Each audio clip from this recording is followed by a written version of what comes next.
We all crave connection. It's a fundamental human need to feel close to others, to share our lives, our joys, and our sorrows. This desire for connection drives us to seek out relationships, to form bonds with those around us. We want to love and be loved. This longing for affection and companionship is what makes us human.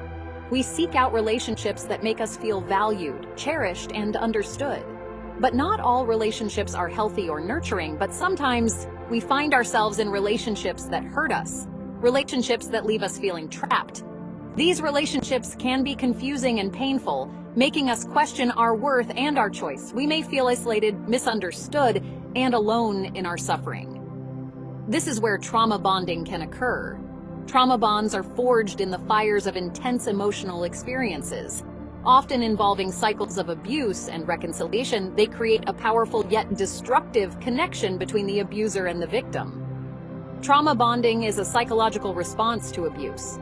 It's a survival mechanism that our minds and bodies use to cope with the trauma. This bond can make it incredibly difficult to leave an abusive relationship, even when we know it's harmful. It's like an invisible chain that binds us to our abuser. This chain is forged from fear, hope, and the intermittent kindness that the abuser shows. And it's a complex and insidious form of attachment that can be hard to recognize and even harder to break. We become attached to them, even though they cause us pain. This attachment is reinforced by the abuser's occasional acts of kindness, which create a confusing mix of love and fear.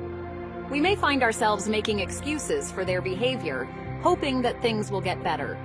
This bond forms through cycles of abuse and intermittent reinforcement.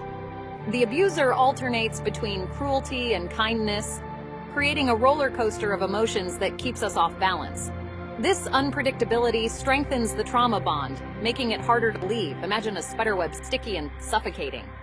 Each strand represents a moment of fear, a promise of change, or a fleeting act of kindness. Together, they create a trap that is difficult to escape. That's what a trauma bond can feel like. It's a web of emotions that entangles us, making it hard to see a way out. We may feel suffocated by the relationship, yet unable to break free. We feel stuck, unable to break free. The fear of the unknown, the hope for change, and the emotional ties to the abuser all contribute to this feeling of entrapment. But breaking free